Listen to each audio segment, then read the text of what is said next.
दोस्तों, क्या आपको पता है कि डॉक्टर भीमराव अंबेडकर ने भगत सिंह का केस क्यों नहीं लड़ा था? क्या कारण था कि बाबा साहब भगत सिंह का केस नहीं लड़ पाए? आज हम इसी प्रश्न का उत्तर इस वीडियो में जानेंगे, तो चलिए वीडियो शुरू करते हैं।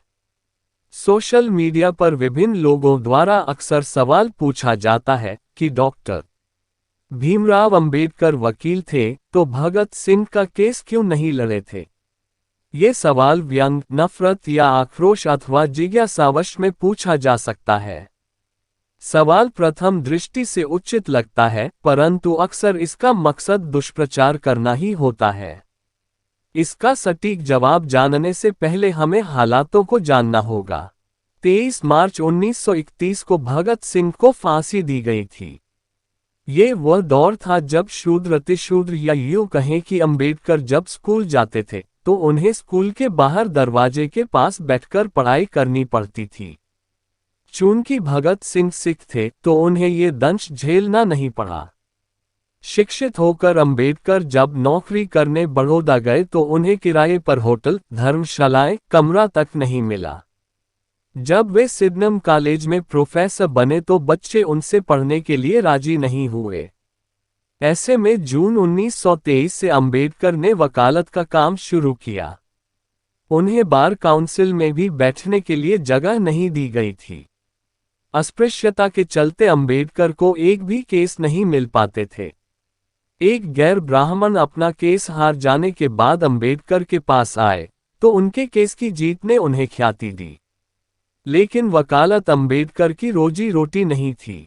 जातिवाद के कारण केस नहीं मिलने पर उन्होंने बाटली बॉयज अकाउंटेंसी में लेक्चरर का काम शुरू कर दिया था। ये वह दौर था जहां किसी अछूत के छूने भर से हिंदुओं का धर्म भ्रष्ट हो जाता था। इस दौर में आर्थिक जद्दोजहद के बीच जब कोई केस देने के लिए तैयार न हो, वहां भगत सिंह का केस अंबेडकर द्वारा न लड़ने का बेतुका तर्क पेश करना महज मूर्खता है। वैसे भी भगत सिंह का केस लाहौर में चल रहा था, जबकि डॉक्टर भीमराव अंबेडकर मुंबई में रहा करते थे। भगत सिंह के केस की पैरवी जाने माने वकील आसिफ अली कर रहे थे।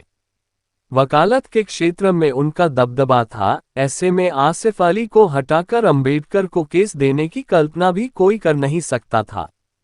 भगत सिंह के खिलाफ जहां सुप्रसिद्ध वकील आसिफ अली पैरवी कर रहे थे, वहीं अंग्रेजों की तरफ से पैरवी करने वाले ब्राह्मण वकील का नाम था सूर्य नारायण शर्मा। ये वही शर्मा है जो आरएसएस के संस्थापक गोलवलकर के बहुत अच्छे मित्र थे।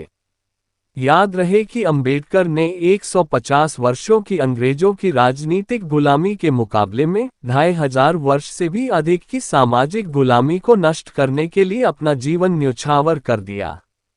ऐसे में आज़ादी की लड़ाई को लेकर जहां क्रांतिकारियों का नाम गर्व से लिया जाता है, वहीं सामाजिक आज़ादी के लिए सर्वश्रेष्ठ स्थान पर अंबेडकर का नाम अभिमान के साथ लिया जाता है। जिस समय संपूर्ण देश में एकमात्र अच्छे वकील के तौर पर अंबेडकर की पहचान थी, तब भी उन्हें केस नहीं मिल पाए। आर्थिक तंगी के चलते प्रोफेसर की नौकरी करनी पड़ी। ऐसे में भगत सिंह का केस स्वयं पहल कर मुंबई से लाहौर जाकर लड़ना किसी भी दृष्टिकोण से सुविधाजनक नजर नहीं आता। यदि केस लड़ना भी चाहे तो मशहूर वकील आसिफ अली से केस वापस लेकर अंबेडकर को सौंपने का कोई तार्किक मुद्दा नजर नहीं आता। एक पहलू ये भी है कि जहां ब्राह्मण वकील अंग्रेजों की पैरवी कर रहे थे, वहां देश में अनेक नामचीन वकील क्या तमाशा देख रहे थे। जबकि वर्ष 2013 में पाकिस्तान के वकील इम्तियाज कुरैशी ने भगत सिंह के केस को दोबारा खुलवाया। इसकी पैरवी अब्दुल रशीद ने की थी। 2014 में अब्दुल ने एफआईआर की कॉपी मांगी तो पता चला कि एफआईआर में उन्हें केवल रजिस्टर के आधार पर फांसी दे दी गई थी। दोस्तों, अब तो आपको पता चल गया होगा कि विभिन्न कारणों से बाबा साहब वकील होते हुए भी भगत सिंह का केस नहीं लड़ पाए थे। दोस्तों, आपको अगर हमारा वीडियो पसंद आया हो तो इसे लाइक करें, अपने दोस्तों में इस वीडियो को शेयर करें। अगर आप नए हो तो आप हमारे चैनल ब्लू बॉस को जरूर सब्सक्राइब भी करें। धन्यवाद।